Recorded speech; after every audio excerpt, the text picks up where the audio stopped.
So I posted another video recently about why I like these Fuji X cameras.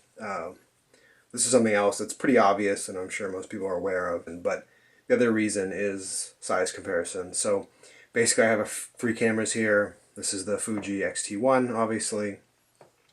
I have just an old 35 millimeter. It's a FM3A, but a full frame, as people like to call it, 35 millimeter film SLR. And then I have a Canon 60D, which is basically it's a crop sensor DSLR. Actually, slightly smaller than the sensor in the Fujifilm. It's a 1.5 crop. For whatever reason, Canon sensors are 1.6, so they're slightly smaller, a few millimeters less in height and width. But basically, these are the same size sensor.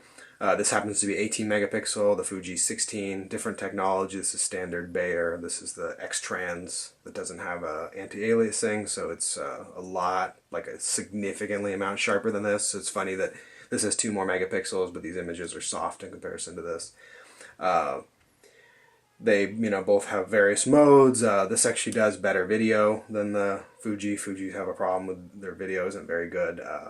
There's limited settings. You can't do 60p at 1080 on the Canon, but you can do that on the Fuji. But overall, the actual quality of the image is better on the Canon. This actually for video is pretty decent.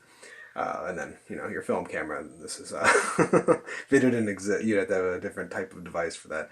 So quickly, I'll move this back for a second, but you can kind of see what I'm going here. These were nice cameras. They were compact. And they shot, full frame, right? 35 millimeter film. And people were used to that. We went to these DSLRs and you got a much bigger camera. And this isn't even full frame. This is a smaller crop sensor. So basically, if you kind of look at these, they're very comparable in size. The Fuji's actually a little bit smaller. I think the height's maybe the same. The Fuji might be slightly lower. The width of the Nikon's a little bit wider. Depth is about the same. And then the Fuji has a little bit of a grip. These are comparable lenses. Technically, this is a 35 1.4 and this is a 50 millimeter 1.8. But this is a crop sensor camera, so it ends up being the field of view of about a 50 millimeter. As far as depth of field, this probably has slightly better depth of field because it's a full 35 millimeter sensor or film versus even though this is 1.4. But anyway, what I'm getting at is a comparable lens. This happens to be a really small 50. Nikon has bigger 50s that are just 51.8s, but they're deeper and sort of like that. So, again, about the same size. You have a slight compromise as far as the size of the sensor. And then, obviously, the lenses, you have to factor in crop factor. So, move that aside here. So, basically, the other comparison would be the Canon. And as you can tell, it completely dwarfs the Fuji. So it's taller, it's wider, it's deep, way deeper, and the lenses are comparable if not bigger. This is actually a really small Canon lens. This is the really old 35 f2. They stopped making this one. It's actually, I would say, slightly smaller than the Fuji 35 1.4. This is faster, but this is a full frame lens. This isn't. That's part of the reason. This is a kind of an old school gear drive focus motor, which is basically the same as the Fuji. This is plastic fantastic. Feels like crap, feels like junk, feels like you can crush it. This is aluminum. So totally different build quality. This is a magnesium body. This is a polycarbonate with like a steel chassis. But, there's a huge difference in the sizes here. So what do you gain from this? Not really much of anything. Theoretically, the AF on this is a little bit faster and more accurate because it's phase detection. This has hybrid with phase, but it's in some cases isn't as good. This has way more frames per second. I think this is about 5.3, something a little bit less than 6. This thing does 8 for burst mode.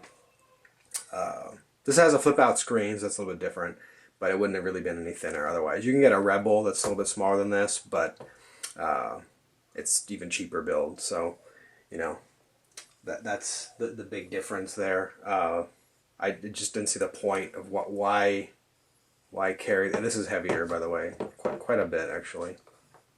This magnesium is funny because it's so well built, it's so tough, but it's very light. So I didn't see the point of lugging this around. Yeah, you know, the grip's nice, you know, when you get it in your hand. These DSLR grips are pretty decent, but it's a big camera. I never wanted to bring it anywhere, and that was what sort of led me to the mirrorless cameras, originally Sony's, which I'm filming this on, and the X5N. But ultimately I ended up with these Fuji cameras because the image quality is outstanding. And in my opinion, and I think many others would agree, the image quality of this thing completely blows the 60D out of the water. People compare these to the higher end Canons, like, you know, 7D Mark II maybe, which just came out, or even a full frame. It's obviously going to be different. It's not really fair to compare it to full frame, but no one would ever compare these two because this image quality is inferior, basically in every regard, to this Fuji film, as far as just purely the image quality. Some people complain about the X-Trans sensor, the way it looks. I personally think it looks great. And looking back at film, or shots taken with this, they're just soft. Even the Sony NEX5N, the photos look soft compared to the Fuji's. So it's just kind of another advantage, you know, the size. And again, you know, most people realize this, but if you haven't gone to camerasize.com, I'll throw them out there. They like that site because you can really A/B two cameras and their size. There's like a huge size difference. This is ridiculously big. You need a bag. If you carry this on your shoulder or whatever, it's banging around. It's heavy. It's huge. Everybody sees it. It's really big. You know, this lens is pretty small. I have a 27 and a 18 that are even smaller. And with those, I mean, it almost looks like a point and shoot. So I think people realize it kind of looks like a DSLR, so they might think, you know, you have something more serious. And then the dials, you know, maybe it intimidates people, but it's super intuitive and better than the stupid mode dial with a, you know, a couple jog dials, if you will.